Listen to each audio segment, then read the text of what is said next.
Good evening, everyone. Thank you so much for joining us tonight on A World Awakening. Oh, wow. What's it from the movie, I believe, Splash? What a week I'm having. It's been incredible. It has been, in some ways, spiritual metamorphosis.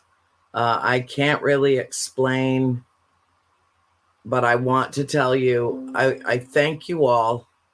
Hi, Android Purity. I love it. You guys are so great. You guys, hello, Lori and Heidi and Tracy. And oh my God, you guys are so great. Thank you so much for joining us tonight. And I hope everybody lined up their questions. A little bit later in the show, I'm going to take a whole series of questions. It'll give my darling producer, Bill, a chance to get them organized and in order. I hope that Linny is with us. I tried to get in touch with her today, and my phone was just like, nope, not talking to her right now. Nope, have to wait. Oh, thank you, sweetheart. My darling Brady, my darling boy, young man. It's been a whirlwind, and I want to take a few minutes and just go back to Scotland. That seemed to be the beginning of this transformational period of time for me. Going to Scotland with Maria and Bob Schmidt and 30 of the most extraordinary people. There she is. There's my baby. Was life-altering for me. It truly was. And I will always be grateful to have had the opportunity to go to a place that is so beautiful that it doesn't even look like it belongs on Earth. And, you know, with my friends, Mikey Thompson and Cheryl Plum, and, you know, I can't name them all. There were so many, Laura. And when we got back, not long after we got back, one of our friends from that trip died, Tunde. And we all felt such kindness and warmth in our heart for her. And she was emotionally struggling with the loss of her son. And she needed that trip more than life itself. And it was the last big thing she did in her life before leaving us. And so if everyone would keep her in their thoughts and prayers, I know I have not been around much on A World Awakening, and I want to thank Erin Bush, my dear friend, for filling in for me when she's available to do that. This is, of course, the witching season. It is my busy season. We've had to do a couple of reruns, but Bill chooses them very carefully, kind of picks up on the vibration of who needs to see what when. He's, you know, really intuitive like that. And I trust him implicitly to make that choice for me. And then Erin, of course, has stepped in a number of times, and I know that you love her. I know she does. She's perfect. She's perfect for it. And she will be joining us very shortly. Because we went to Rhode Island together to celebrate Halloween. And we have stories. Do we have stories? But anyway, of course, there was Scotland. And then I went to San Antonio, Texas. And that in its own right was a revelation of what hell must feel like. And I have to be good, so I never, ever, ever go there.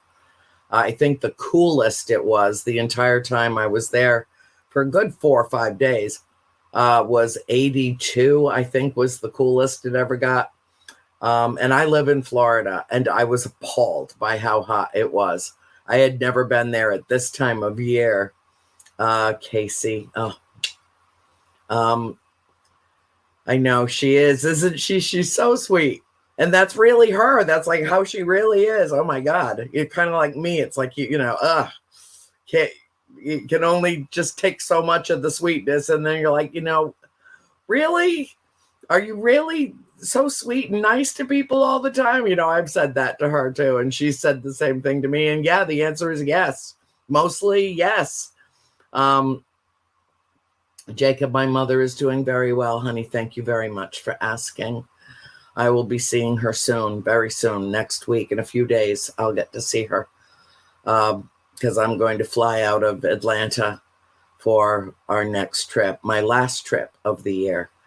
And so San Antonio was hell on earth temperature-wise, but it was also a beautiful reunion of souls, people that I had not seen in years, including Joe Rivera, who is the owner of Victoria's Black Swan Inn. If you ever have a chance to go and see this incredible place, please do. And then where did I go? And then Vulture City in north of Phoenix, Arizona, to an old abandoned gold mine. Again, a revelation. The camaraderie, the affection between everyone that shared that experience that weekend, the wonderful people that I knew that were there. Tony Rathman came in with his family, with Cherie and Jordan, came in for one day of the event, and we got to spend time together that we needed desperately. You all remember Tony as my original producer of A World Awakening. And he swears someday he will be back. It's just a job thing right now and too many hours. But in the interim, who could ask for better than Bill? So I'm, delighted to have both of these wonderful men in my life, my gentleman behind the curtain. And then, it was Vulture City, which there's something so stark and austere and otherworldly about the desert. I now know where the phrase Purple Mountain's Majesty comes from, because when the sun casts a shadow from the clouds on the top of those mountains, they turn purple. And it was stunningly beautiful. And then,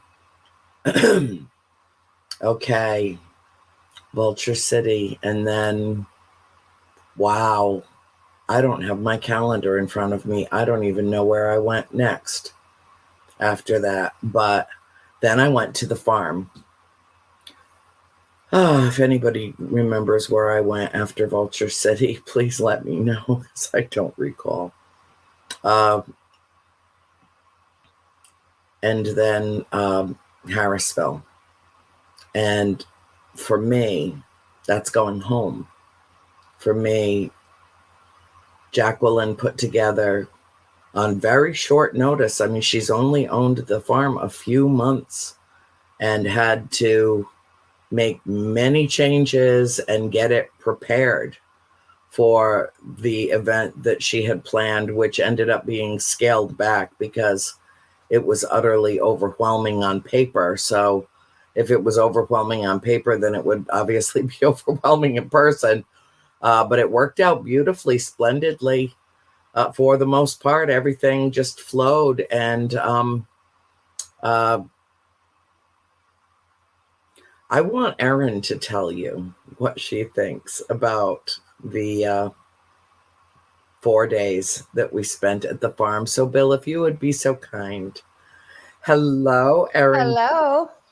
I look a little road hard, hung up, wet. That's okay. That's a Georgia phrase if there ever was one. That's true. That's very That's true. like calling me honey or sugar. Yeah. See, Terry says hello. Lovely, beautiful Terry.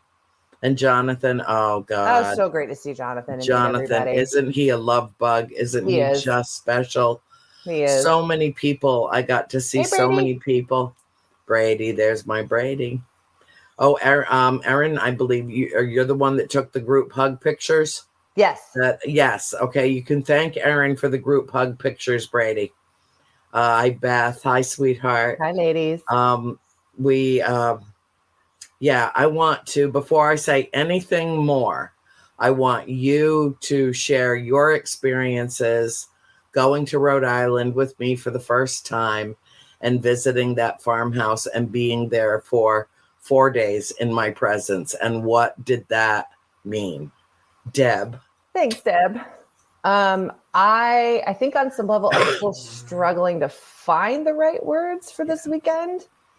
Obviously I had gone up there in June and done the day tour and toured the property a little bit with Julie Griffin and it was awesome. But to be there this weekend, you're walking into an event that's brand new. So there's a lot going on, people trying to figure everything, coordinate, plan, get everything, because you had 3 tours a day. You only had a short amount of time between, and you had the movie showing. And so for them to have just all of them, Jacqueline and Jen Heinzen, Corey, Madison, anybody involved with that event, it was like I'd known them forever. I mean, they just accepted me as soon as I walked in the door. Everybody was so nice. But to be in that house for, what would you say we were there probably cumulatively, like a full 24 hours broken up over the, or close probably to it. At least that. Yeah. I saw some wild stuff. I mean, I had some experiences. Indoor and outdoor wild stuff. It started as soon as we got out the door the first night, like after we went to the hotel, checked in. I have completely fallen in love with that farmhouse. I love the energy there. I started talking to them the week before I went up just to set my intention with the spirits, because I know that's important to them. Just let them know I was coming back, and that I was hoping to learn, that I just wanted to be in student mode, basically, is sort of how I set that with them. And even from June to now, the energy is completely different. Like when we were there in June, it almost felt, when you walk through that front door, it's like hitting a wall. It's like if you've never been to Florida and you live in the frozen tundra and you get out of the airport and it's just that, like, oh God, it's hotter than the sun. It was like that energetically, and it felt like layers. It was heavy, but not scary, but just it's a lot. And so to go back this most recent time and just be able to walk in the door, completely different feeling, lighter. We walked the house, we walked the property. Zappis will tell you, Tenny will tell you, the whole time I'm like, somebody pinch me, like, how did I get here? How did I end up there? You crack me up when you say that. I can remind you how you got there. Amy Bruni, Adam Berry, Strange Escapes, September 2021. Yeah. I plopped my ass down next to you on a bench while Dad's walking the peanut butter cup. And I just look in your eyes and said, I believe, I'll paraphrase, but it could be actual quotation, you're connected to the Arcturians. Your response, I've been told that before. Yeah. Boom. Done. Instant. Yeah. So but I think from my perspective has always been walking into this. I've been watching this stuff for years, since all this stuff started coming on television. I've always been fascinated, but it's totally different to actually have the chance to step in and be a part of it, and that's always been my thing. Like, I don't, I've discussed this at length with a lot of people. I have zero desire to be on television. I mean, you can see in that video Jessica Knappick made, I catch her and I'm like, ew, and I run, I don't like being on camera, but I just want to be involved. I want to help. So, my thing this weekend was I was given this incredible privilege and opportunity to go there. And I just told everybody, put me to work. You need chairs set up. You need me to run, whatever. Just give me something to do, because that's the only way I can repay anybody for being able to be there. That's such a bucket list item for people in the paranormal field. I mean, I always explain it to people. It's like the Augusta of the golf world, right? Yeah. It's that special to be able to go and experience for yourself. And we had some serious experiences, even not investigating, because obviously we were pretty fried by the time those came around. So we would go home. But I saw some doors open that shouldn't have opened. We had lights flickering. I saw a full body apparition outside. We had winds inside. Yeah. It's so true, Melissa. We had bells. Oh yeah. Yeah. And so even though we weren't investigating, they were still very much making their presence known to us. I think the thing that trips me out the most about this place is the first time I was there in June, I had taken this little video through the woods just so I could send it to my parents, so I could show them how pretty it was. And so it's probably like a minute long. So when I get back to Florida, I played it back and I'm going, there's no sound. There's no birds. There's no critters, nothing. Right. So Julie Griffin and I decided we're going to go walk it again. And I said to her, I'm like, I don't know if I ever showed you that video, but there's nothing. Same thing. Not a sound. Literally the only thing you can hear are your own feet, your breathing, and the leaves falling. That's how quiet it is. And I know there's squirrels up there because they're fat and I see them everywhere and they're very well fed. We heard footsteps. We heard whooshing noises. We heard low kind of whoop sounds. So it was just really a crash course in paranormal experiences and just, being willing to embrace it for what it is and not get, nervous, but just to take it and learn that what you're seeing and hearing and feeling is actually happening, and then to get to meet all of these wonderful people who love this story and love your family and love you and love this house. It's hard to not get super energized off of that energy. Yeah. You popped into the room after the tour and we had one lady almost fall out. She almost fell back down the stairs. She was just so like, Miss Pauline, remember? She was so, yes. She couldn't believe you were standing at the top of the stairs. So just to see people's reaction to the experience was really, really magical. And of course you have Zappa showing up, you have Tenny and Jessica showing up, and it just, Cody and Satori, their thing. I mean, it's just, yeah. Eventually, I'll come up with the right word. word. Julie DeMay. We had Ken, Tiffany, Amanda Millette was there, mm-hmm. and the Heinzens. The Heinzens were there. It was it was amazing. And it was. I mean, look, did you just see what happened in this room? Did you just see what happened in?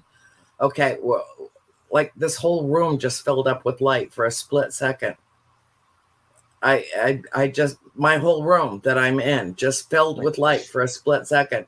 We'll have to go back and check and see at what, Bill, mark the time that, was it me or did anybody else see that this the whole room just filled with light just for a split second? Okay. It's not, I don't know. All right. So anyway, everybody kind of, at one point or the other over the weekend hit an emotional wall. It was so intense. I don't ever remember how many people cried. Not just me. I mean, so many of the guests. Yeah. It was just this, like we were all dipping into this deep wellspring of emotion. Yep. And it was so beautiful. It was so touching. Mm-hmm. The house is now, and I'll say it, it has changed. It has. There's something about Jacqueline's personal power. Yep. The depth of her spirituality, right? Her longing to know more. She was chosen.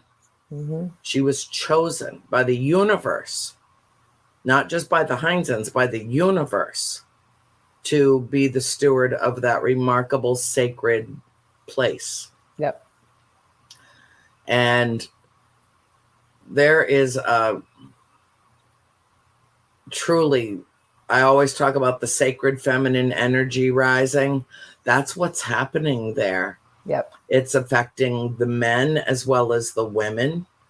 I mean, I can't even begin to describe. I can't find the words to describe the I don't know. You talk. I can't. I can't. I have less words than you do, but I think you're right. I mean, I think Jacqueline also looks at this very much as a student. She knows with her background in spiritualism and her perspective on things, she knows there's so much more to learn, and we're never going to know everything about that house. Mm-hmm. And I think, the focus has shifted. The house is never going to get away from the movie. That's just the way it is, right? But they've been given a unique opportunity to really take advantage of the tours and everything, to be able to tell the history as they've learned it, as it's changing, and then to be able to focus on your story. And so I think it's removing the fear for a lot of people. Yeah. And one of the things that I talked about with Jacqueline while I was there is that predominantly, not exclusively, but predominantly because of that divine, unique connection which exists between Cody and Satori, we're learning more about the house than, we've labored under some misconceptions for decades and decades. When an elderly historian in town tells you this and this and this and this happened, it gets implanted. And but even he had some things wrong. And, Pat Mertens has been very helpful over the years, helping to clarify things. He told us that Bathsheba Sherman was related to the Arnolds. No, she was not. No, she was not. Right. She was born of the Thayer and the Taft family. She never lived at the farm. And whatever attachment that she has there, I told Jacqueline, I said, what we need to do is set up 3 or 4 HD cameras, different angles, in a room, put Cody and Satori in the center, start filming, and then ask the questions that we need answers to. Like for 50 years, we thought that the apparition of the male that we saw in the house the first day that we walked in was Johnny Arnold.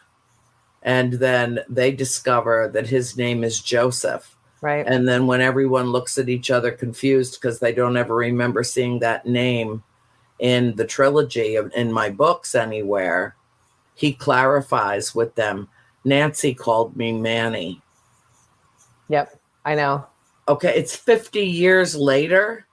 And because, it would be very easy to, fall back on, that default mechanism that exists in the paranormal about the veil is thinning. Yeah. There is no veil. Right.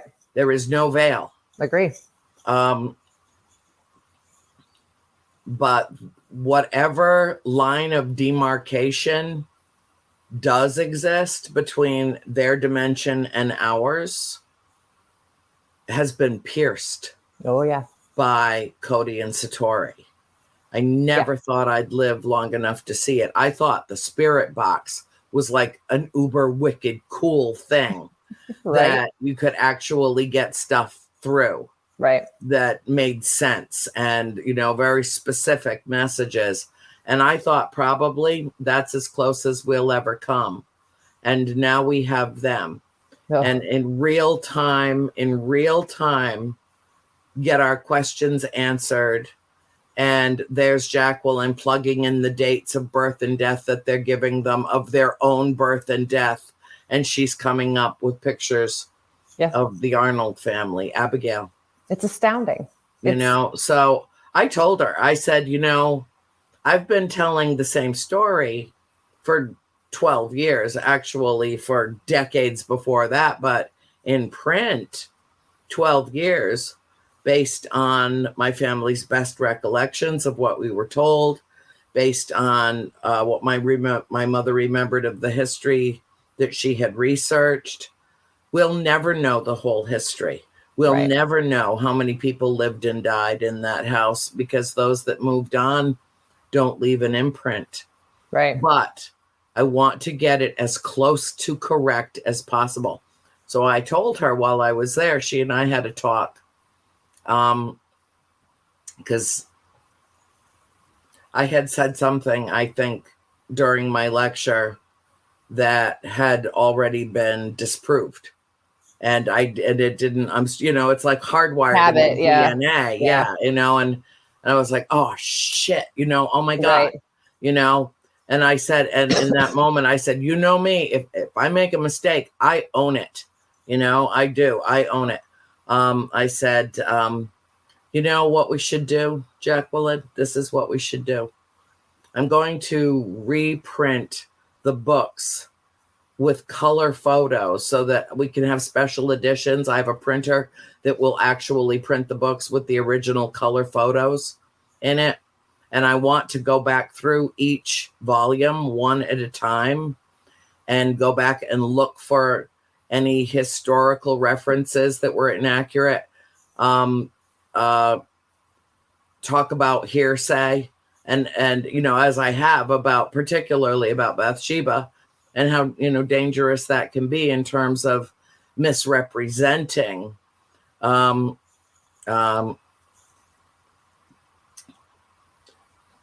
sorry, that just kind of threw me. Hold on, don't put anything on the screen right yet, Bill. I can't be distracted right now. I have to finish this thought. Where was I? So anyway, we're going correcting the record. we're going to go back through each book, still tell the story the way it was told to us. Sure. But then correct the record at the end of each one so that people right from the inception, in those little sections that are, about this is what we were told of the history of this. This is what we've learned since, and this is how we learned it. Yep. And do a follow up with each and every one of the spirits through a series of sessions with Cody and Satori that we're posing specific questions, right, and film it. Yep. So that I think it'll be the one and only time in the course of human history that this has been done. Yeah. And then she and I are going to write a little follow-up after the fact, after all three of them are done. And we thought it was this, it turned out to be that. We thought it was this, it turned out to be that. Right. Kind of like what I did with Bathsheba. Right. At the beginning, Mr. McEachern told us, this and this and this and this about her. And this is how her story has evolved. Yeah. And all of the interactions that I've had with her over the years. So anyway, let's tell our best favorite story before I start taking questions, okay? Oh, God. Okay. About you go first. About 15, 20 minutes ago,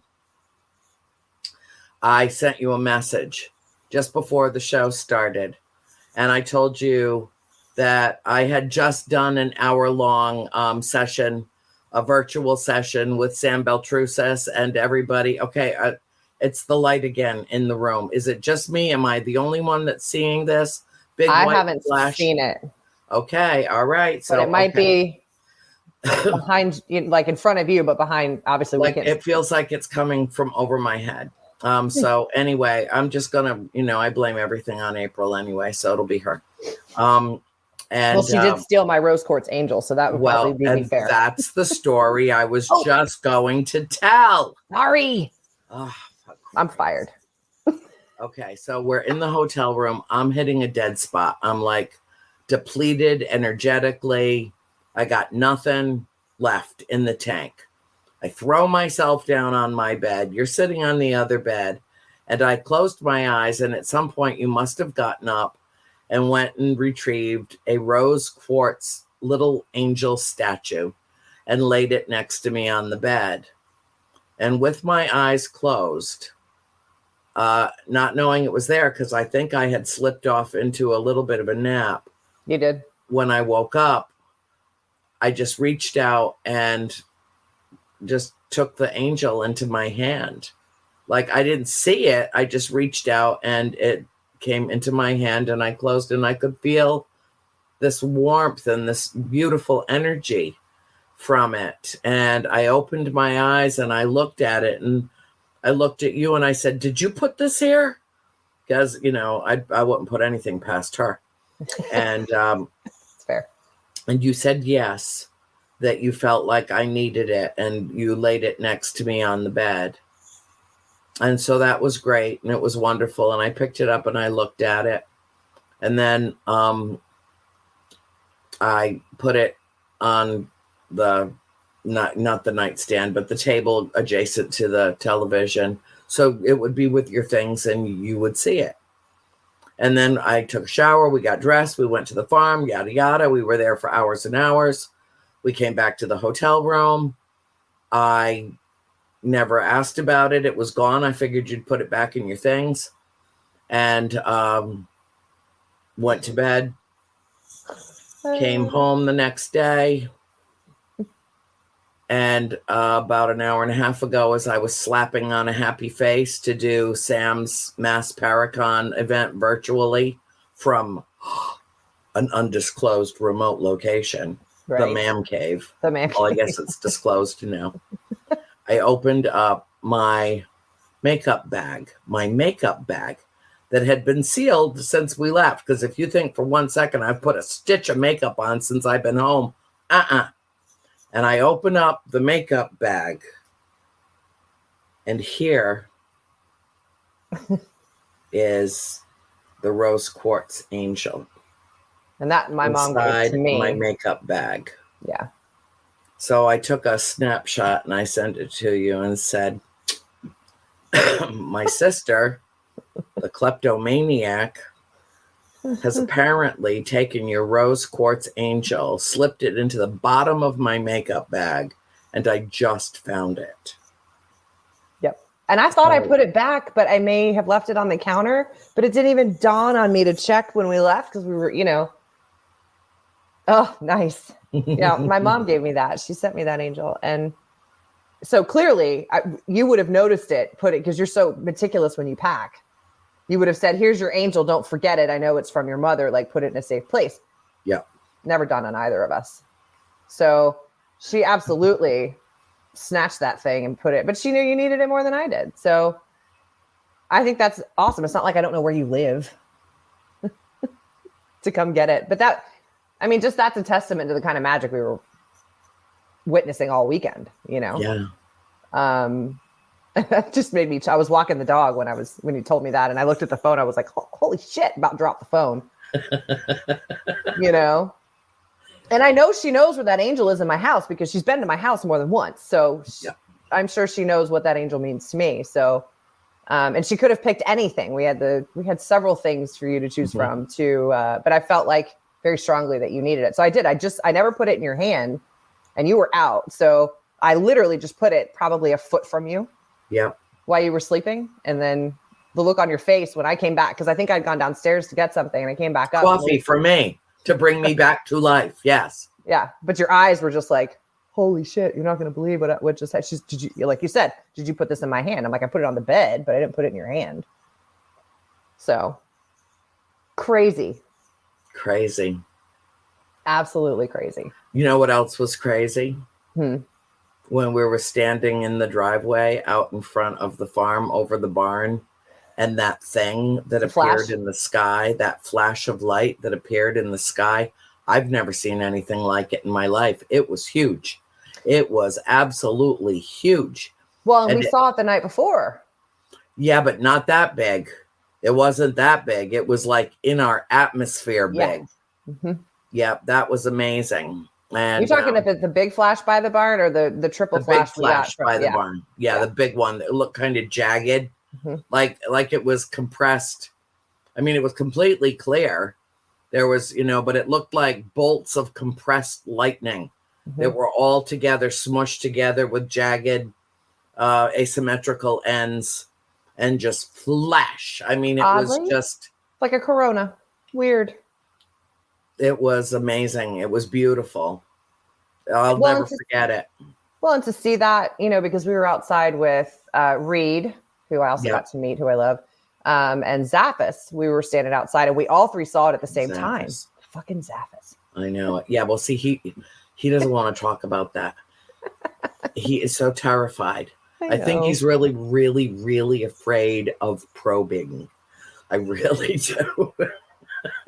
Jesus. That's hilarious. But I mean, that's some of the top names in the paranormal community, like top, are terrified of our galactic family. Yeah. And I don't know why. They'll talk to dead people. Cryptids. Dead people talk to them. Yep.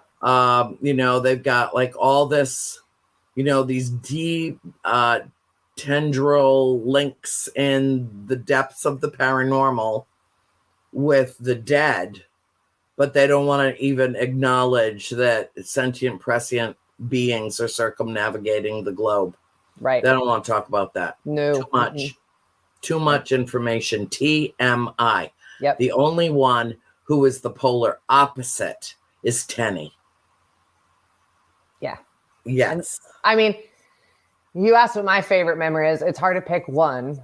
But I would say anytime I get to see Cody and Satori, that's pretty much going to top just about anything, because being witness to that is magic. And that message that came through that night for that particular person was a spirit not connected to that house before. The person it was meant for, never been to the farm before. That spirit had never been to the farm before. And she was adamant about being heard. I mean, Cody and Satori, so you guys had the movie. And so I took the opportunity to get to, I had never met Tenny before. I just kind of had convinced myself I would never meet Tenny, because the chances of us being at the same event were like slim to none, because I live in the South and he's up in Michigan. So my thing has always been, when you get an opportunity to meet these people, is to get to pick their brain, you know, like, so I got to learn all things about John Tenney. But Cody and Satori were sitting across from us at this table, and they weren't even touching, and it was already, the tapping was going. It was very quiet, but it was there. And then we had that door open up, which was crazy, but overall, you have to wrestle with that door to open it. You can't open it from the other side. We tried. We were having to let people in and back out all night to use the bathroom. And you know that, and Ken and I tried this the other night on production night. I just said, will you just stand here and test this with me? So I know that what I saw, along with everybody in the room, saw the same thing. And we could not, if you don't firmly shut that latch, that door is not staying closed. Yep. And that shit was closed. Yeah. But I think really for me, just to get to sit in a room and get to talk to these people, learn more about their history, you know, how they got started, what they're passionate about, you know, is an opportunity not everybody gets. And so I've always kind of been under the impression, if I have a chance to talk to someone in this field, I'd rather use my short amount of time to ask questions than get a picture, because I'll learn something from the conversation, right? So to basically have unfettered access to Cody and Satori, Johnny Zaffis, John Tenney, Corey and Jen Heinzen, Madison, Jacqueline in that room for, you know, the whole length of the movie, both nights, was probably my favorite part, because I learned so much. You know, You don't get that. I mean, the spirit activity was obviously a bonus, but I guess even better than that, getting to see the house through your eyes is probably really the best, you know, because you would just spout off random stories as they came to you, you know, like ice skating in the front yard. And I mean, just to be able, you know, as we're driving through town, you know, your different stories that you had, I think being able to see the farm from your eyes is a very unique thing that I highly recommend anybody do if they get the chance, because it's a totally different perspective that way. You know, it's so much more personal. Yeah. But it's hard to really just pick one. Like, can I say the whole weekend was my favorite? Does that count? Yeah, yes, you can. You know, how do you pick one with that kind of a life-changing experience? You know, walking the woods was amazing. I mean, there's not one thing about, the only thing I didn't like, and you'll attest to this, was when, so I think it was the first night we parked down in the lower field for the movie, and that's a hike in the dark by yourself, right? So I need to go get the car because we were going to head out, and I get halfway down the field and I've got my flashlight, and all of a sudden they're way off in the distance. I don't even think on that property, dogs were going nuts at like a dog attack. It was horrific. And it went on the entire way to the car. And that is not exactly what you want to hear walking through a haunted field at night. Yeah. But everything about that place just blows me away. Like I you know how sad I was to leave. I didn't want to go home. I called my husband. I'm like, I'm not leaving Rhode Island. And he's like, do you want me to ship you the dog? You know, like, so I just, it's always spoken to me, obviously, since I've connected with you, but now it's like yelling at me, like, don't, like, I just didn't want to leave, Oh, well, we went, the nice thing about Rhode Island is you can get there from here 100 different ways. So I took you up to the farm, I don't know, maybe 4 or 5 different ways. And I was like, oh, my sister Christine used to live in that house like a bajillion years ago with her friend Michelle. And this was that old cemetery where yada, yada. And, okay, in Harrisville, and there's the theater, and there's the Stump Pond Mansion, and the Stump Pond, where they find all the, mafia bodies. And, you got a tour of that whole area. Smithfield, North Smithfield, Burrowville, Chepachet. Yeah. And Christine, meanwhile, I've got my sister on the phone. She's like, did you take her down Chestnut Hill? Did you take her up here? Did you take her there? I'm like, we're not here for a month, Chris. We're here for, a few days. I didn't even get to take you into my old neighborhood, but at least you got to see Waterman Lake. Yes. And I said, I lived in the cove right over there on the other side of that lake for 12 years. Yeah. In the Village of Harmony, what a beautiful name. So close to the farm, just a few miles from the farm. And, and I lived there for many years very happily in a lovely little cottage on the lake. I've had a very interesting life, and I've had so many people come, just come into my world and experience things. But ever since the farm and the experiences that people have there, and our friends like Jonathan Altieri will attest to it. He's there every time I'm there. If he can get there, he does. Yep. It's just amazing. And there are people that I run into in town that I went to grade school with. Right. Hi, how's your mom doing? Oh, she was so beautiful. Oh my God. It's there's really nothing like it. There really is nothing like it. No. Well, I think what I'll do, it's 9:43. Bill, have you got some questions lined up for me from our listeners? Because I did promise this would be a Q&A, and let people know. Well, I'll let them know. I'll just tell them right to their faces. You may ask Erin anything that you would like to as well. Android, did you know that Android is my nickname in my family? Now you do. Now you do. After you had such an amazing, life-changing year, what do you have planned for next year? Well, good question. I don't know if I can say so yet, but I think I can. I'm doing a very special event with Amy Bruni and Adam Berry, a Strange Escapes event. And we'll let you know about that as soon as she releases it. I don't know if she has. Erin, have you seen anything pop up from Amy? Not we'll yet. Have to check in with I'll Greta. check right now. I'll check it out. Yeah, check with Greta too and see if she's posted it, and ask her if I can talk about it on the show tonight. I have an intention of going to back to the UK with Maria this summer to England to go to Stonehenge and a wide variety of other places. I want to make a film with Neil Story while I'm over there, setting up a production team right now to get that in the works. Something that I need to talk with Maria about before I put it out all over the world. Right. Oh, and by the way, Maria, and this is what we're doing on your tour of Mysterious Adventures, among other things, because we can walk and chew gum at the same time.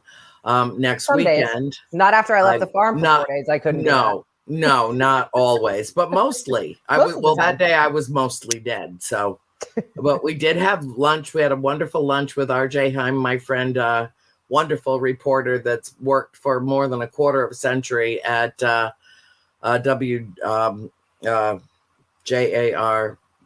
Channel 10 in Providence, at the NBC affiliate in Providence, and we're very good friends. And So he picked us up at the airport after we turned in the car, after Erin turned in the car and I watched her luggage, and had about a couple of hours of free time to kick around with RJ. That was wonderful, catching up with him, because I hadn't seen him since before COVID.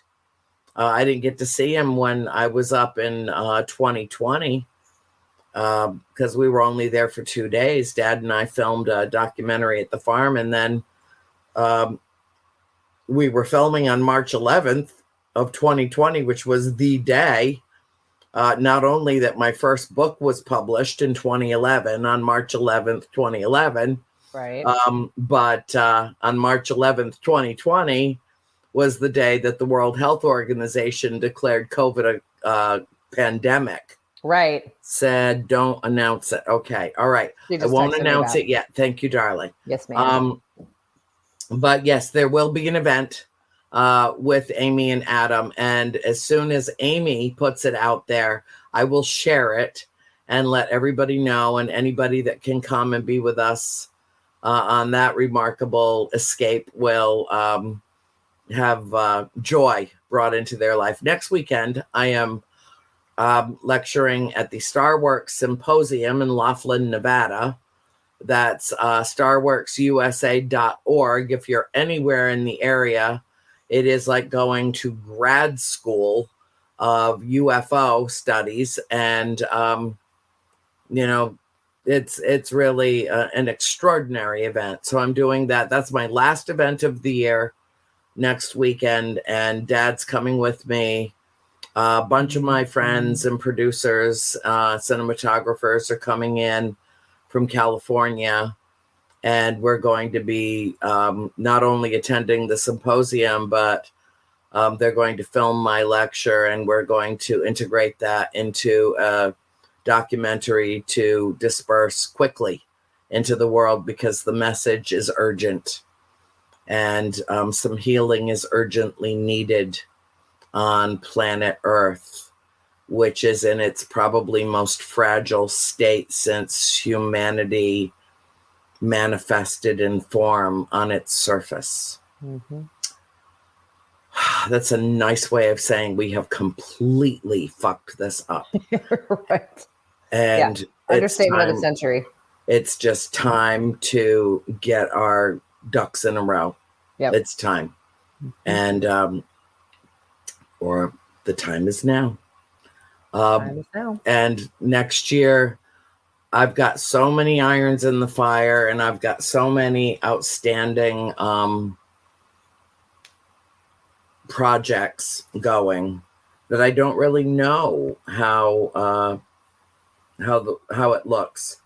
But I know that I will be going to Sault Ste. Marie for the Upper Peninsula, Michigan Paracon. I mean, wild horses couldn't keep me away. And Ohio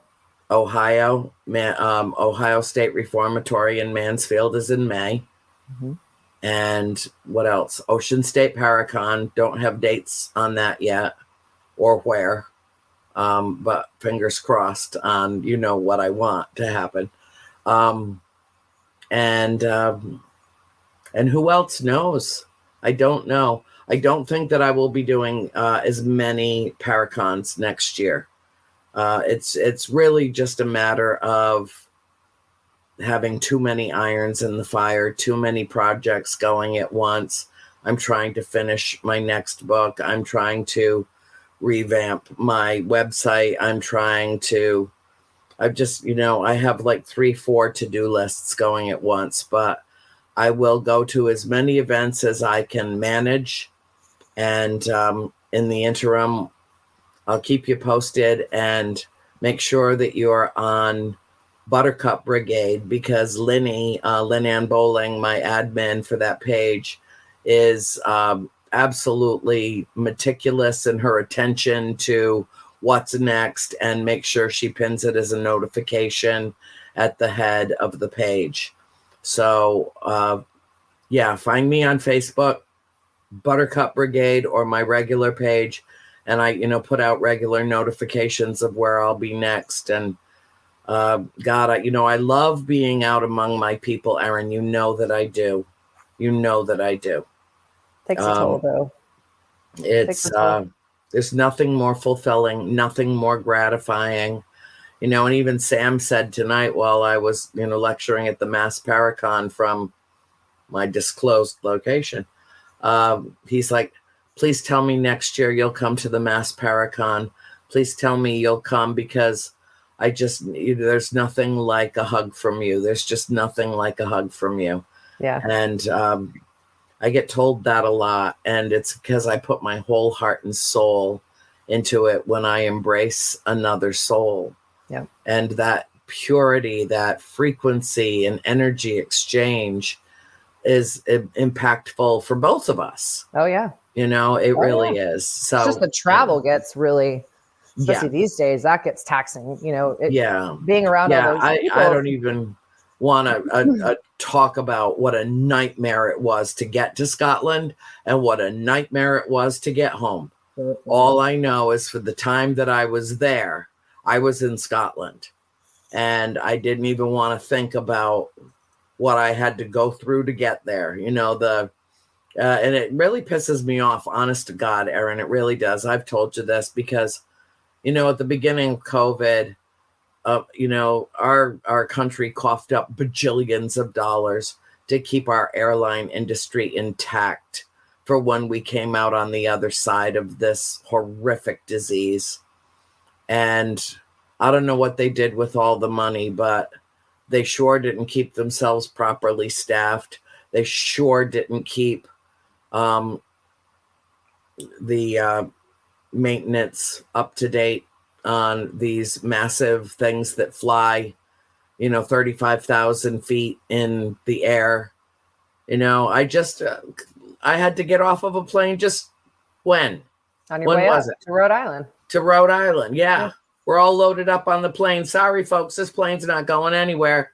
Take all your stuff off and walk to the other end of the terminal to pick up your other flight that's coming in. There's a plane on the way. Just be patient. So sorry. Really? Right. Really? 50 pounds of books. Awesome. Yes, and 50 pounds of books that I was carrying, physically myself carrying. Yep. Okay, Bill is laughing at me saying we've got more questions. Okay, well, the show is like 8 hours long, Bill. It's not going to be a problem, isn't it? It's like 8 hours, right, Bill? We have it till next Thursday. We have till next Thursday. Okay. Any news on the screenplays you wrote for new movies on your family? Yes. Yes, actually, there is. Justin, thank you for asking. That project is coming along very well. It is, of course, a humongous project. And we're doing the best that we can. It looks like we've got exactly the right people in place now to make this happen. And I am having a very, very important meeting with a very, very important person on Thanksgiving. So after that, Erin, remind me, I can disclose more after that meeting. Okay. On Thanksgiving, yes. The person that I need to forward the momentum on all of this is flying in to see his mother, who happens to live next door in the next town over, a good friend of ours. And so we're all going to have Thanksgiving together and plot and scheme. And how are we going to go with this? How are we going to go with this? And where are we going to take it? And so on. So that's where we're at now. But yeah, we have a great deal in writing, some more work to do, but I feel certain by 2024, we're going to be able to pick up cameras and get this done. Yeah. Yes. If I understand it, consciousness comes before matter. It's an interplay between mind and physics that we do not understand. It explains to me a mind outside of reality. Does Andrea feel the same? No, not quite.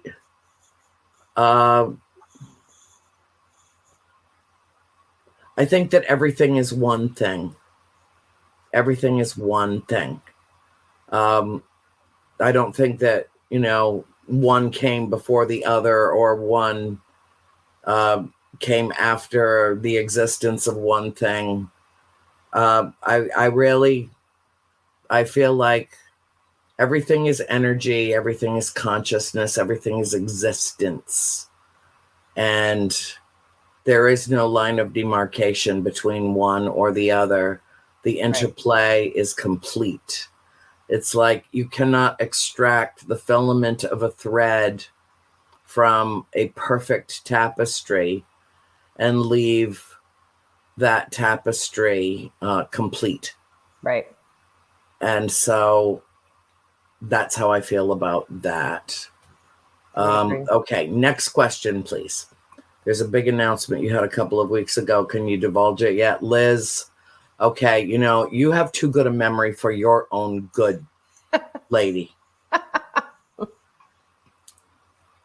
I'm trying to go through the Rolodex in my head of which things she could. Oh, I know exactly what she's talking about. Yes, I do. It's just that the last time that I tried to talk about this online, my whole system crashed. Do you remember? They didn't want me to talk about it.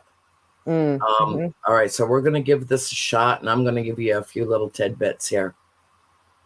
I'm going to be in Laughlin, Nevada at Starworks Symposium on November 11th and 12th, lecturing there. A friend of mine told me that there's going to be a major event. He's a visionary. He has never been wrong in any of his predictions. Puts Nostradamus to shame. And he said there's going to be a major event those 2 days with the Galactic family. Oh, God, they're letting me tell without crashing my computer. Isn't this good? Please don't crash my computer. Please don't. When I told him, after he told me that the message was for me, and I asked him for dates, and those are the dates that he gave me, I said, well, isn't that a coincidence? Not that I believe in such a thing, a very nice word to explain away the otherwise inexplicable events of life. Right. I said, well, those are going to be the 2 days that I'll be out at the Starworks Symposium lecturing. And I get back, no fucking way, Ann. Right. No fucking way, Ann. Like, yeah, that's where I will be. Yep. You should probably make an effort to keep up with my schedule. Right. I can't tell you who it is. He would not appreciate it if I told you who it is until it happens. Right. And then I will give him all due credit. He just doesn't want to be inundated with questions, and a lot of you know who he is. So we'll leave it at that for now. All I have to say is eyes to the skies. Eyes to the skies. Those 2 days are going to, in some way, shape, or form, be pivotal on the planet.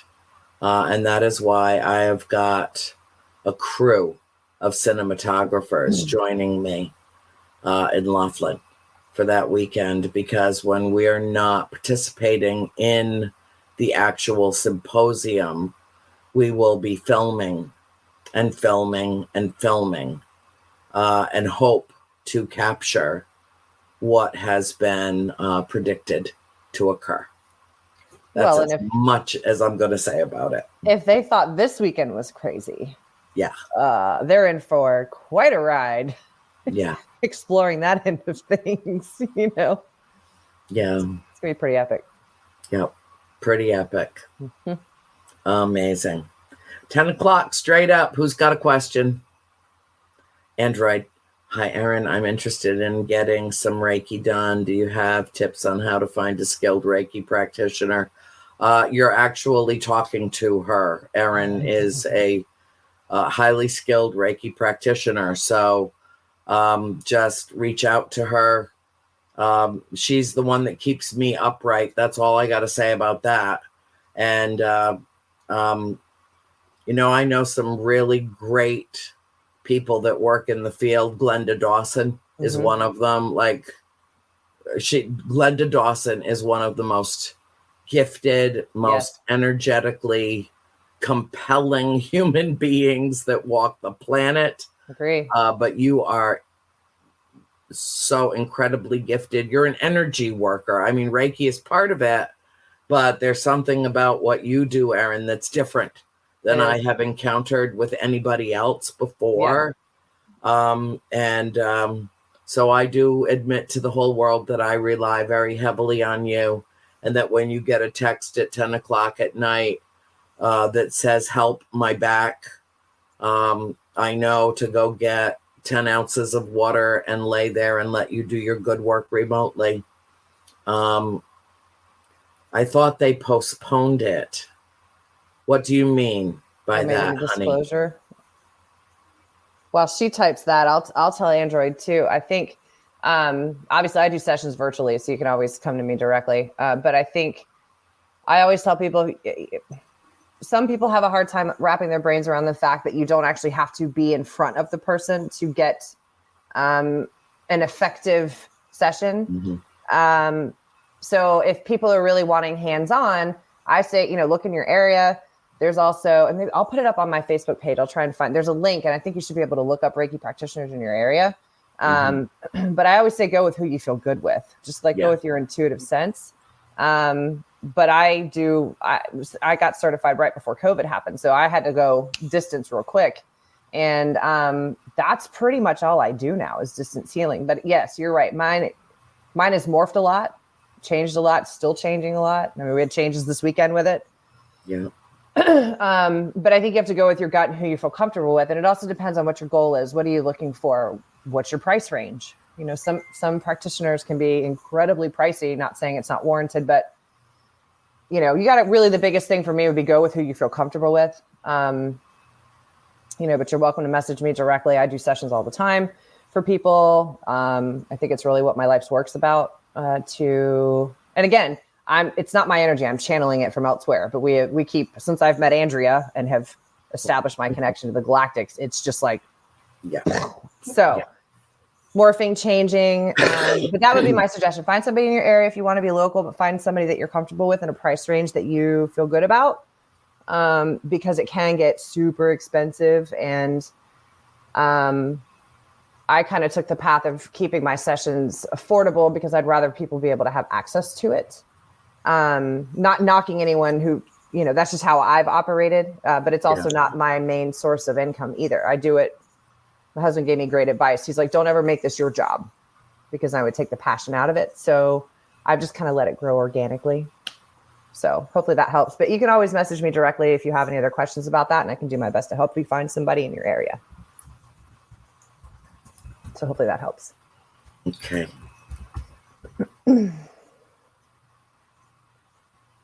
Okay. Will you be doing any more shows with Gaia? Lori, interesting that you should ask me that. Interesting that you should ask me that. Yes, I will. I don't know if it will be. I don't know what it looks like, but the answer is yes. I'm sure, doing some more open mind sessions with Regina Meredith on her brilliant series. Open Minds is really amazing show. I've had other inquiries to do other people's broadcasts on it, and an offer that I am considering right now. So I think that it would be safe to say that I will be on Gaia more in the future. Yes. Thank you for asking. Thank you. Wasn't there something that Lorraine Warren's spirit said to you that you were going to tell us at the farm? Again, Jonathan, with the memory. Really, what is it with these people? Yes, darling, yes. I don't think that tonight is the night to address it, honey. And I want you to forgive me for that. And I'll talk to you personally about it. But I feel like the energy around tonight's show is very, very uplifting and filled with love and light. And I don't want to any way detract from the frequency that we have set for tonight's show, but I will call you and I will tell you personally. Will that suffice for you, sweetheart? I hope so, because I just don't feel like this is the time to put it out into the whole world. And I didn't feel like it was at the farm either. I really feel like it's important to share it, but I'll know when the time is right to do that, to share it with a lot of people at once. But yes, a couple of weeks after Lorraine passed away, I received a very profound message, not from her directly, but about her and the good work that she did on the planet and what she held at bay while she was here. Mm-hmm. And so, yes, there will come a time that I will do a show about that on A World Awakening. But tonight's not the night. How can I learn to open up my psychic senses? Well, you can come over to my house and I can do that, third eye thing I do. As Carrie calls it, the mojo whammy. The mojo whammy, yes. That seems to have a very profound impact on people. But, was it Tracy? Was that your name, honey? Tracy? Yes, Tracy Palmer. It's not something that you learn. It's something that you do. You just, right, Erin? You just setting do intentions, starting to talk to the universe, just being open to heart. That door. Open your heart. Yep. Open your heart. Yep. It's, yes, people who meditate, they say, oh, clear your mind. I'm incapable of clearing my mind. There is no such thing as clearing my mind. Nope. I would have to be drugged and made unconscious and even then I think it would be swirling. I just wouldn't know about it. So I think that that's an unreasonable request to make of ourselves, to clear your mind, focus your mind. I always tell people, because I struggled with meditating when I first started this path, and I didn't do it for a long time because I always heard, clear your mind. Mine was an F5 tornado 90% of the time. So I always started with just practicing sitting quietly. I have to have music, I still use music for everything, but I just started off small, 2 minutes here, 3 minutes, and I would work my way up because, the more you practice just sitting quietly, you're already retraining your neurological pathways to start understanding when you do it often. Your brain starts to understand, okay, this is my time to kind of take a back seat and chill for a bit. So the more you're actively setting the intention of what you're looking for, because I firmly believe that we all have abilities. Some of us are more finely tuned than others to start, but everyone has them. But I think one of the most important things too is believing you can access them. Yeah. We don't live in a society where, if it's outside of your 5 physical senses, then it must not be real. We all learned that growing up for the most part, right? Yeah, right. Yeah, just like the moon on the night of the new moon when you can't see it in the sky. But does that mean it's not there? Right. Right. So it's just being open and being, like you said, open your heart, learn to sit quietly. Because I agree. I think it scares people from meditating because it's like, oh, you have to, you already have to have a master's degree in meditation before you even start. So all my thing is sit quietly. Is go to your inner sanctum. Yep. That's where all the answers are. And, here's the cheat sheet on it. Love is the answer to every single question. Yep. That will be your common denominator. That's what you're going to come up with in your final analysis. But there is no such thing as a final analysis. I mean, we're learning that about the farm right now. with a whole new methodology that none of us even imagined could exist. It's literally rewriting history. Right. So it's a process, and it's a never ending process. There is, the journey is the destination is the journey. It's all one thing. It's all wrapped up. And I would say my best piece of advice is don't try to put it in a box. It doesn't fit. No. It just doesn't fit. And when you open said box, you cannot close it back. That's right. Yeah, So, Pandora's got nothing on spirit. No. Once you are touched by spirit, that's it. You are touched by spirit. You can't unthink it, unfeel it, undo it, unhear it, unsmell it. You can't. It becomes ingrained into your consciousness, into your psyche, and it opens other doors. You can, if you're afraid of it, then that you need to work on, because that door will never close. And even if you turn your back on it, eventually it will tap you on the shoulder and make its presence known to you again and remind you that you're trying to ignore it. Don't bother. Just be open to it, because what it has, you saw at the beginning of the show, if you watched right from the beginning of the opening, the quotation from Madame Curie about now is the time to understand more so that we may fear less.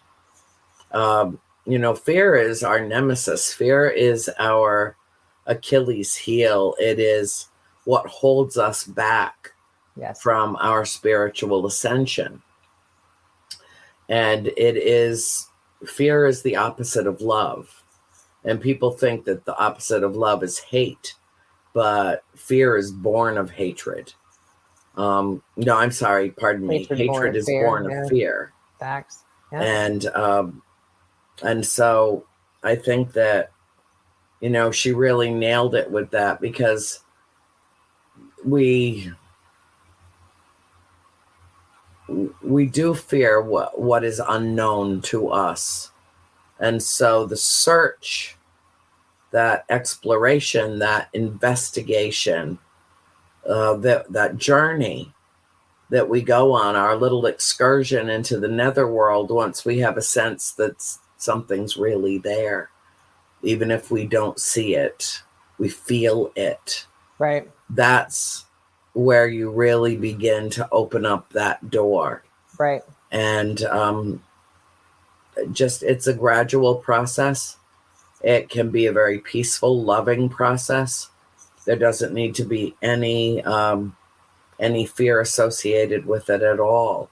Just know that no matter what, you're stronger than whatever it is, because you are earthbound in a human vessel in your own realm right now. And so there's nothing to fear. There's nothing to be afraid of. And as I say all the time, just be the light you seek. Because yes, we live in a world of duality, and good and evil are in constant conflict in our world. You don't believe me? Go turn on the freaking news. Constant conflict. But they also cannot exist without each other. And the way to just null and void the darkness is to be so bright a light in the firmament that it doesn't stand a chance.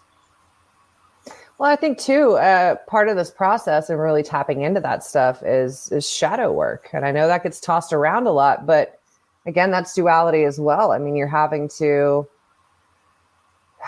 when you decide you really want to dive into this stuff, you kind of have to dig deep and reach out and pull out all the nasty things about yourself and kind of hold them and look at them, your shitty coping skills and trauma and things like that. You have to be able to make peace with a lot of those things and clear that energy to be able to then ascend vibrationally to connect with them. Because my understanding, you can correct me if I'm wrong, is, Earth is as low vibration as it gets. It's slow, it's dense.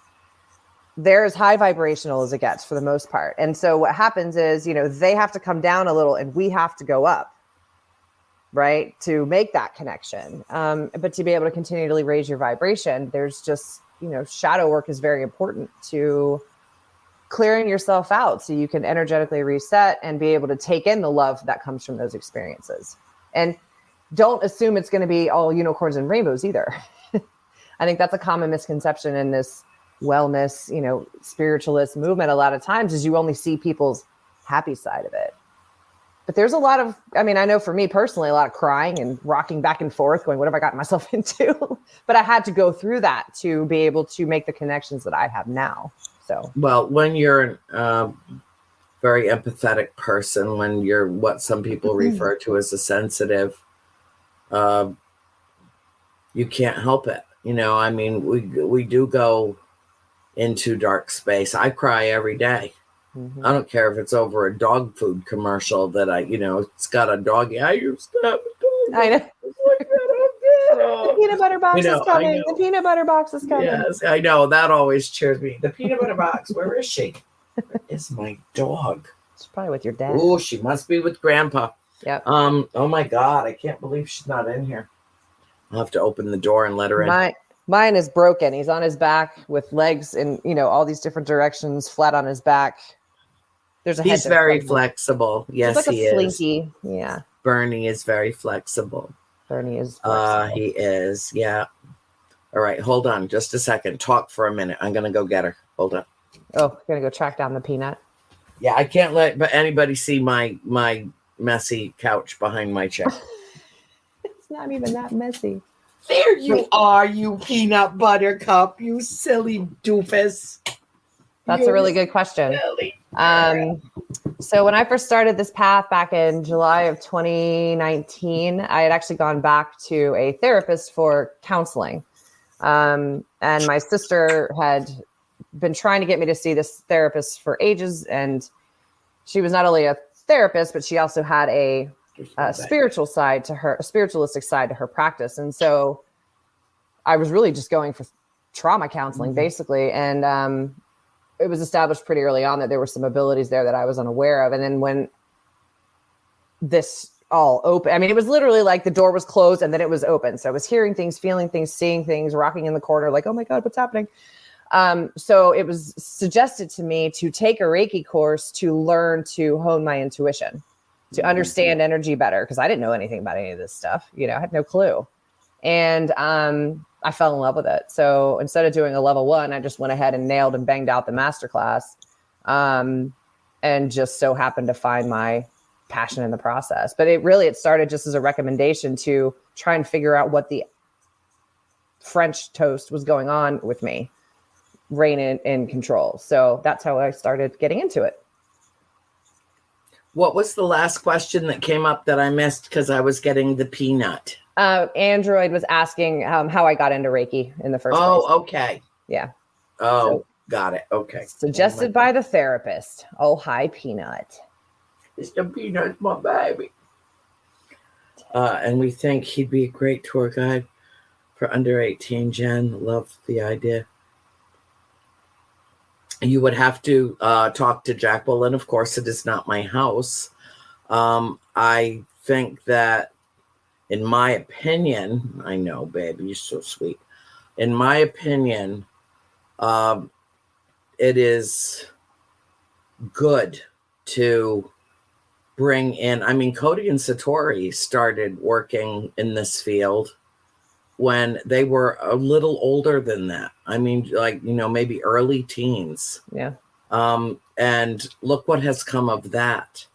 I think stardom, the younger, the better. I do. Now, there are some people that would say that is completely irresponsible. And, you have to let somebody develop into an adult before you even posit these notions in their lives. And I just don't think that's true. And I'll tell you why. I know that spirit exists. I personally know that spirit exists. It's not a matter of belief or having faith or any of that. And I think that children are naturally intuitive. are naturally, born with gifts, born knowing that they're immortal souls that are stuck in a human vessel, which is why I think most of them scream the instant that they draw their first breath and go, "Oh no, not this." I didn't want to come back. I didn't want to come back. I don't care what my soul contract says that I don't remember. I don't want to come back. I know there was a clerical error made with me in the cosmos, because there's no way I would have requested to come back to 3D. No way. No way. But, if you raise your children to be honest, and then your kid gets up in the morning and comes in the kitchen and says, "Mom, Grandma read me a bedtime story last night." And you say, "No, that couldn't possibly be. Your grandmother passed away before you were born. You must just remember seeing a picture of her. It was just a dream, or you were just, it's your imagination, honey."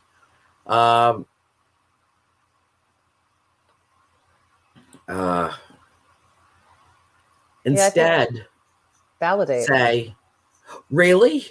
Right. What book did she read you? What story did she tell you? What was she wearing? Did she ask about me? Mm-hmm. How long did she stay? What did she look like? Tell me everything that you remember. Tell me every single thing that you remember, and validate them. If you teach your children to be honest, then for Christ's sake, when they're telling you the truth about an experience that they've had, tell them that you believe them." Yep. And listen to what they have to say.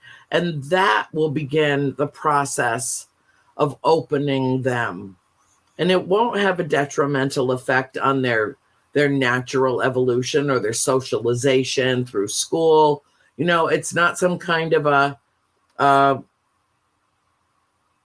it's not a dichotomy. It's not juxtaposition. It's all one thing.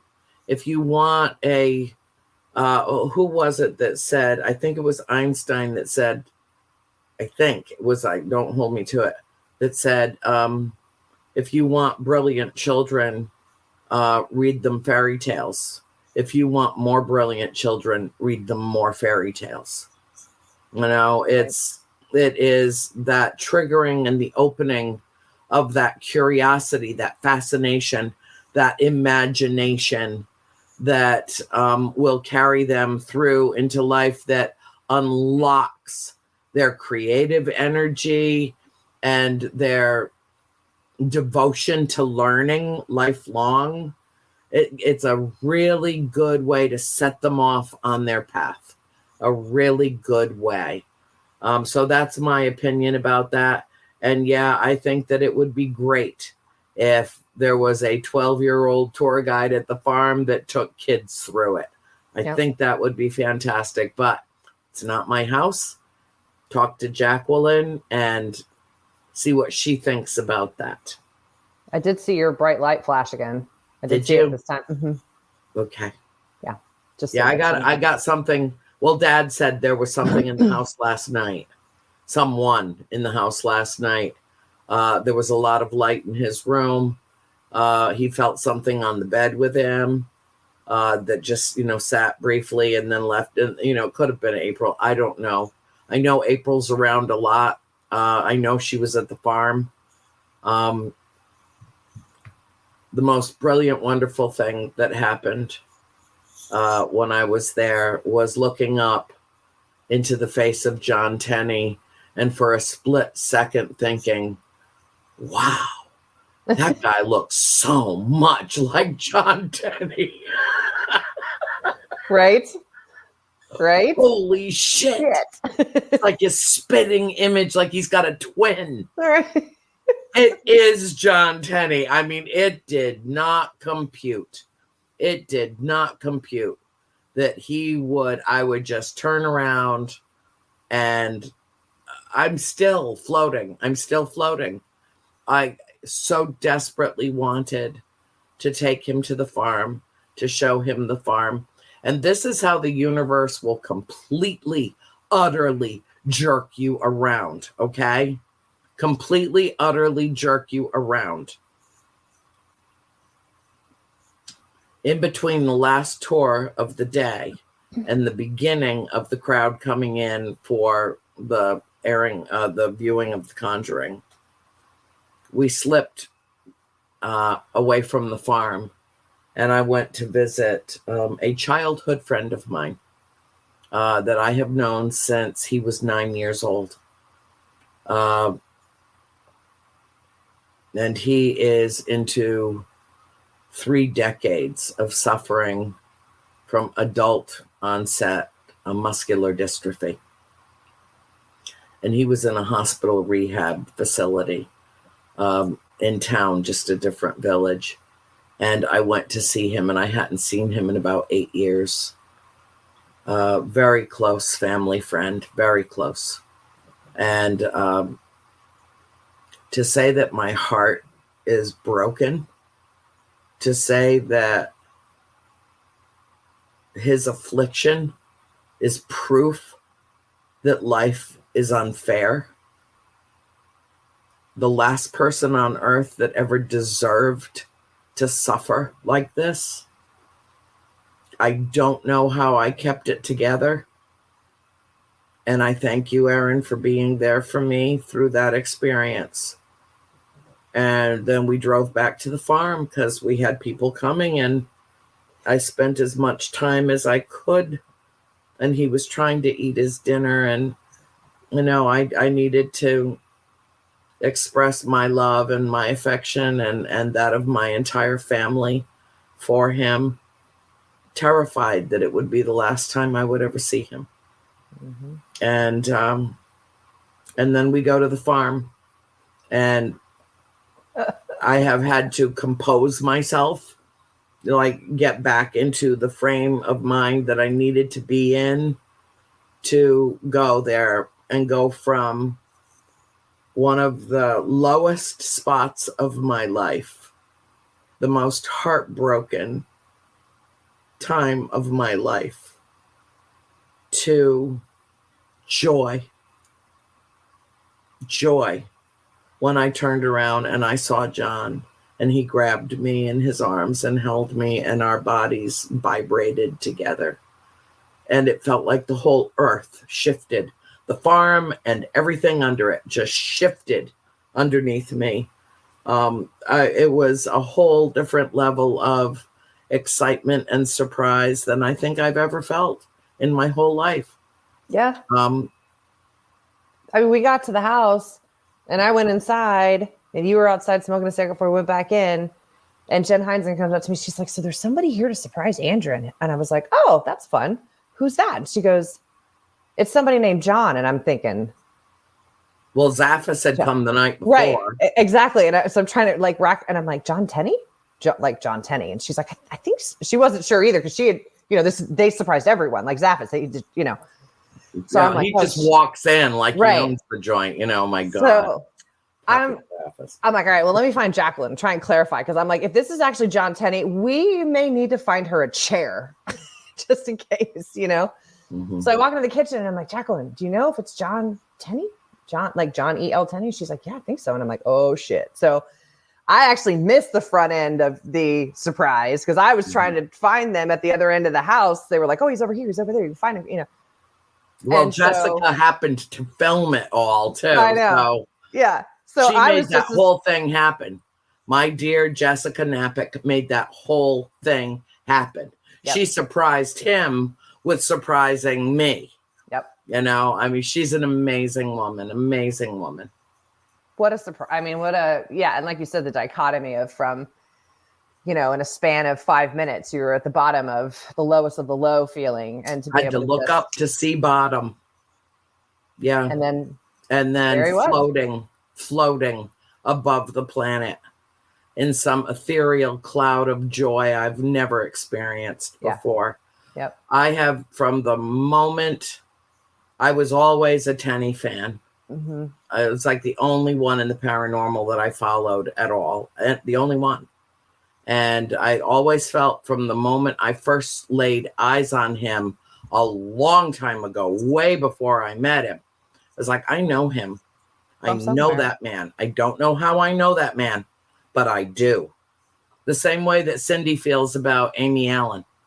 She, I mean, she just, and when I finally introduced her to Amy Allen, Amy felt the same exact way. I mean, you couldn't pull those two apart. You literally couldn't pull them apart.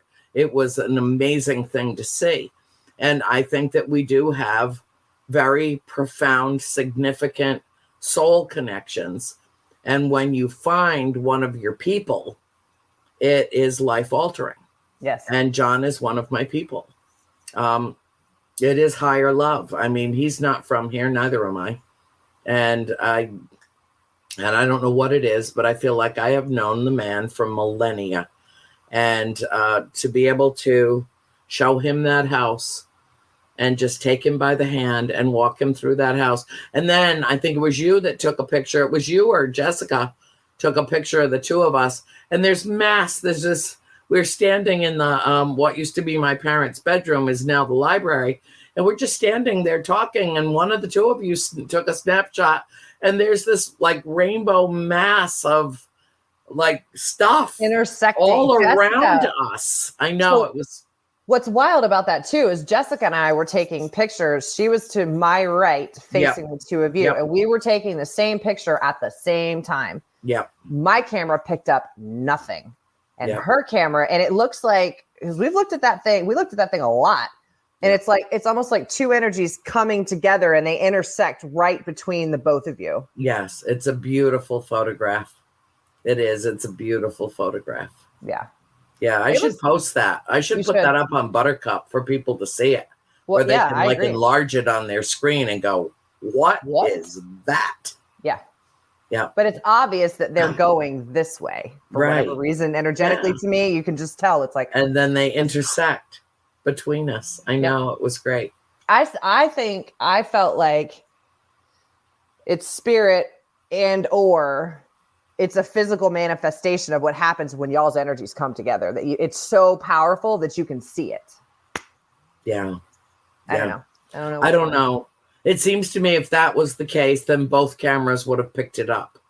Maybe. So I don't know. Or, you're taking a pic, she's taking a pic, and it just manifested briefly and got caught and then dispersed.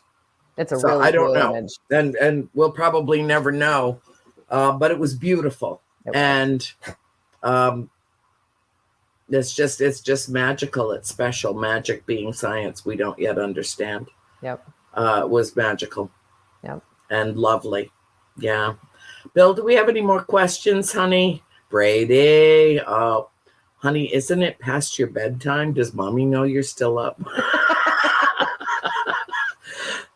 Thank you for my beautiful flowers, sweetheart. I put them on my my merch table at the house so that everybody else could enjoy them.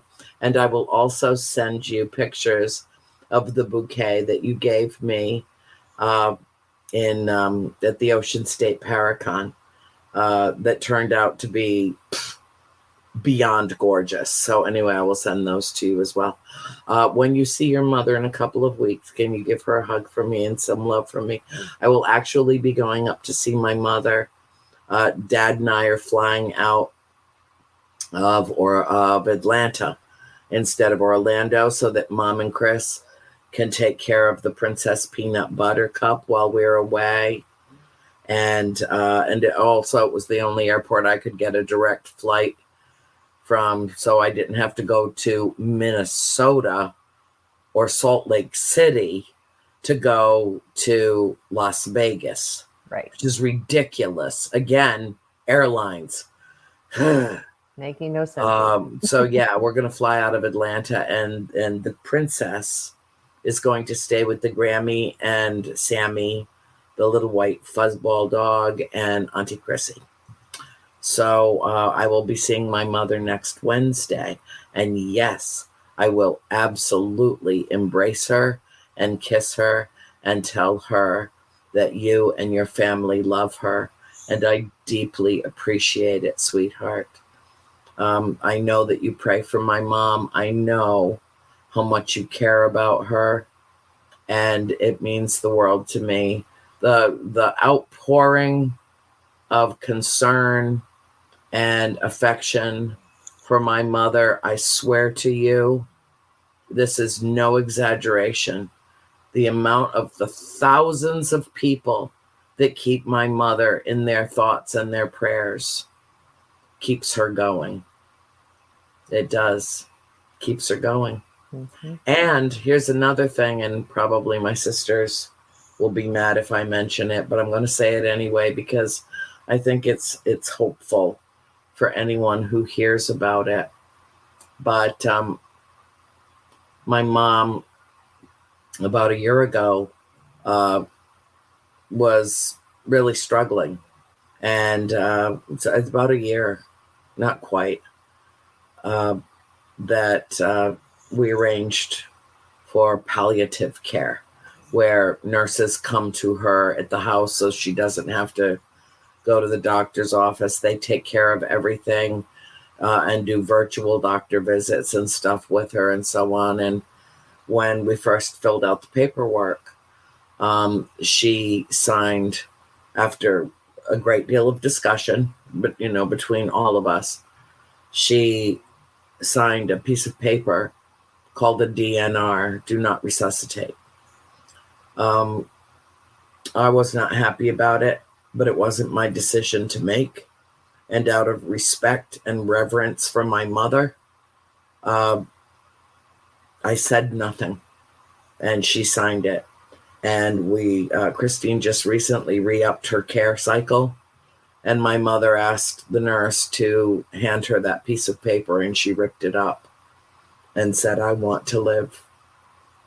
And so take heed, take heart. Life goes on. It's not that my mother is afraid to die. She has no fear of death at all. None. Neither do I. I just don't want to be in pain.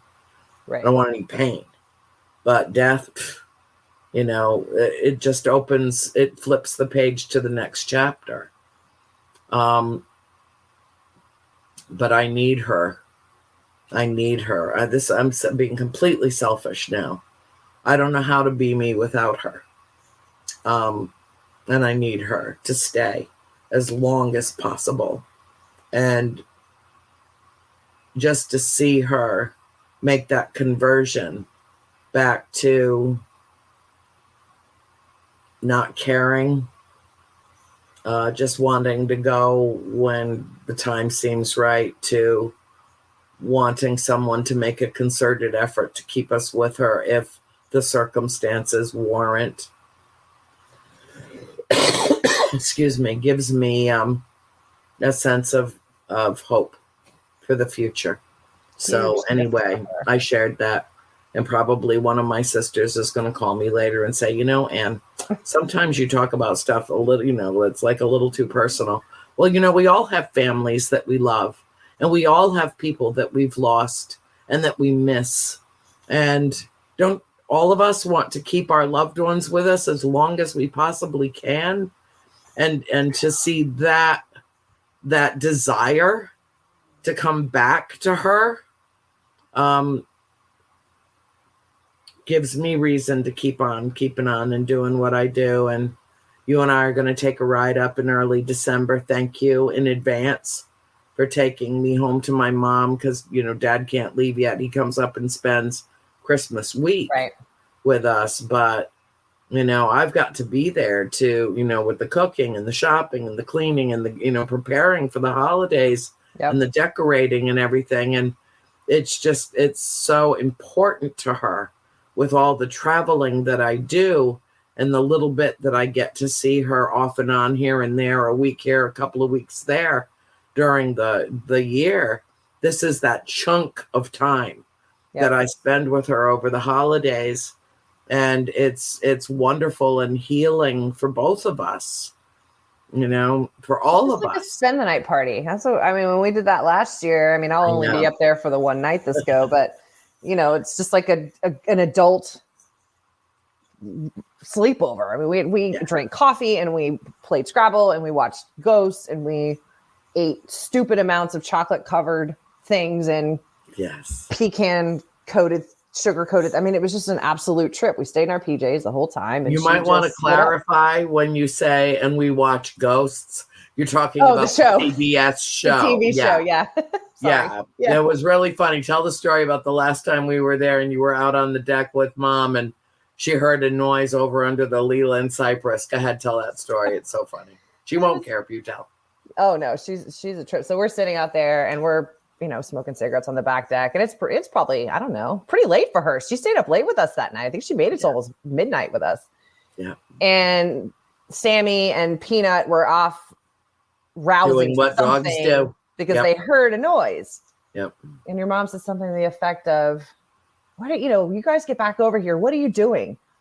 And we kind of started cutting up, and she's like, "We don't believe in ghosts around here." And then she goes, at the end of it, she's so sharp-witted, and she just, like, once you get her going, man, she's very funny. Yeah.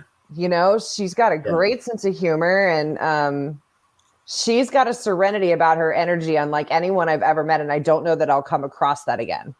Yeah. Because she's seen it all already. Yeah. She's not, like you said, she's not afraid of what's next. She's not really afraid of anything. No. And so, I just remember watching her. I was looking for her for something. I think I was supposed to get her lunch order or something we were going to eat. And before I walked out the door, I just took a second and watched her because she just, she's in her bathrobe and she's sitting in her chair out on the covered porch. And she's just got her eyes closed up to the sun. And it was just, I'd never seen that kind of serenity in someone like that, or ever. I've just utter sheer calm. Yeah. She continues to, she's tiny, but she's badass. Yeah, she is. She's badass. She really is. So I'm really excited to get to see her and Chris, and on my way up to see my parents and my sister who's coming in from Texas. So I haven't seen her in like a year. So it'll be good to see everybody all in one foul swoop. Excellent. Mm-hmm. Okay. Have you heard about the second UFO report coming out from Pentagon soon? Any thoughts or hopes about it? Yeah, I have actually. And this is what I think about that. They take 16 of the greatest minds that ever lived out of the greatest scientific community that exists on the planet, and they're putting them all together to examine the unclassified material about UFOs. I'm sorry. That's talk about taking a dive into a shallow pond. It is just another distraction. It's another deflection technique. If I were one of the 16, I'd be like, you know what? You know what? We don't play this way. You give me all the data. You give me all the disclosure, all the incidents, all the film footage. You give me everything to examine. And then maybe there's some hope that the government will actually be straight with us. I'm not intentionally tapping into this energy about the disclosure, but it's intense here. I sense peaceful resolution is what I am picking up on. Should we be worried? No, don't be worried. Thank you. And thank you for that, because I feel that is the same. And in fact, one of the most powerful messages that I've ever received from them, even though I don't always heed their advice, because there's a human part of me that resents the hell out of being lied to. And having information deliberately withheld, not because they really think we can't handle it, but because they don't want it to fracture the existing power construct that keeps them employed in certain positions that they want to retain. Yep. Nor are they really, really, really that worried about fracturing belief systems around the world. They don't really care about that. A lot of them don't even have a belief system, unless you call atheism a belief system, which I guess it is. You believe there's no God. But no, I think that you're right. And that's what I feel, that this will be peaceful and loving, and it needs to be. And I will do everything on my part to make sure that it is. But I can't help but be resentful, even though they have let me know repeatedly to forgive the people that are withholding this information, who are circumventing, who are distorting it, who are deliberately inserting disinformation into the equation, into the discourse. I am angry about it. But the message from them, as peaceful and loving as they are, is forgive them. Forgive them. They're only human. And it is reminiscent of the crucifixion of Jesus Christ, who said, they know not what they do. Forgive them. They know not what they do. Mm-hmm. And I'm trying, but I'm really pissed, and when I heard about, including astronauts and, quantum physicists and, people like at the upper echelon of their field of study, people from MIT and, all coming together to study a snowflake on the tip of an iceberg as big as Antarctica, and then to release a report. Sorry, not interested. You just Flash. Got another flash. I got that one too. Yeah. Got it. Yeah, no, I'm so unimpressed with the mishandling of the worst kept secret in human history. And I did come to a point a few years ago where I really understood that we are the point of disclosure. I don't need anybody from the Department of Defense to tell me, yeah, they're here, they're real. You're just like, oh, really? Newsflash. I've known that since I was a child. But it does aggravate me. I mean, I was followed. At first I thought it was, I don't know what I thought, but I was, followed around Scotland by Black Hawk helicopters, an armored car that came up to an ancient church where I was and spun around and left, and intimidation tactics. Yeah. Stop it. You want to know something that I know? Come have a cup of coffee with me. I'll tell anybody anything that I know. And my father really worries about that because he just doesn't trust them, and he's afraid that I might disclose too much and just kind of, disappear. I'm too well known. I'm too well known, I think, for that to happen. Yeah. I think people would know who to blame, and that it would just cause more trouble. It's just better off to just leave me alone. I don't affiliate with any organizations. I'm not a member of MUFON. I'm not a member of Experiencer. And there are a number of organizations. I fly above the radar. I do my own thing. I don't associate with any particular group of individuals but we all work in concert together. And, that's all that I can do. I just have to do this my own way. And I don't spend a whole hell of a lot of time in 3D, as you well know. Remember when I slipped? I slipped out. Where were we? We were eating dinner at Cello's. Yeah. And I just slipped right out of 3D. I was gone. Yeah. It was almost like you had to guide me to the car to get me up to the farm. I was gone. Yeah. I was gone. I don't normally have that reaction to clam cakes and chowder, but you could have left me at Cello's. It was a heavenly experience, It was. It was like, food orgasm. It was just fabulous. But yeah, no. Oh God, I said that out loud. Jesus God, Erin, don't you have some control over me? No. No. Okay. Other than making you drink water. All right. Bill, how much longer do we have left? I just noticed that, we have 5 minutes. And how many minutes ago was that you told me that? Annie, you did a third eye opening for me. And I'm wondering, Does it take a while for me to see anything? No, Jonathan, you're already seeing things. It's just not registering yet, but it will. You're already having those experiences. That's once it's open, it can't be closed. That's why I asked your permission before I did it. You're already having experiences that you will process and then remember. So just relax. You're so anxious to have it be like, lights on switch. And that's just not the way it works. It's a process, sweetheart.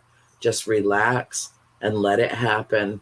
And then one of these days, my phone's going to ring and it's going to be you going, oh, mother of God. Well, and his energetic, clearing out some energy too will also help that as well. Yes. Getting his energetic field cleared out will help that as well. Okay, very good. Yep. Well, did you have any closing thoughts? We have 3 minutes. Bill says we have 3 minutes.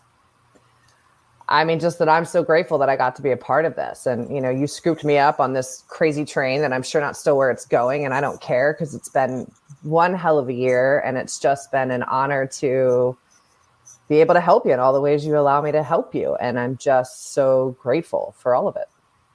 Wonderful. Well, I am grateful. I am grateful for you. I am grateful for Lynn Ann Bowling. I should use her whole name so people know it's Lynn Ann Bowling. She's my Lenny. She's my Pooh Bear. Your Lenny, yes. And Julie Griffin and Jacqueline Nunez. And, I have a circle of women in my life that Greta the Great. I mean, how would I function? How would I even function without my posse? Right. I am deeply, deeply grateful to all of you. And I have really enjoyed, being back in the saddle on A World Awakening. I won't be here next Friday night. Erin, you're doing the show for me next Friday night. Yep. Do you know who you're going to have as a guest? Carrie. I'm going to have Carrie Hopper back. Carrie, that's right. Carrie Hopper. Okay, wonderful. Yep. Wonderful. Oh, God, I love her. The last Make sure you send her Halloween TikTok video for Bill to download so that you can share it. That's a good point. I'll tell her that. That was too cool not to share it on A World Awakening. Agreed. I will tell her that. Yeah. I will be lecturing at the Star Work Symposium, and I will keep everybody posted on what's going on out there. So expect some stuff, keep an eye on Facebook, particularly Buttercup. Erin will be posting for me. Lenny will be posting for me. Greta will probably be posting for me. And, I want to share this wondrous experience with everyone. So that said, we'll close out the show tonight with a couple of important reminders. Love is the answer to every single question. Always remember to be the light you seek. I love you all. Thank you for coming on the show tonight and asking your questions with your brilliant brains and your open hearts. You all mean the world to me. I love you all, and good night.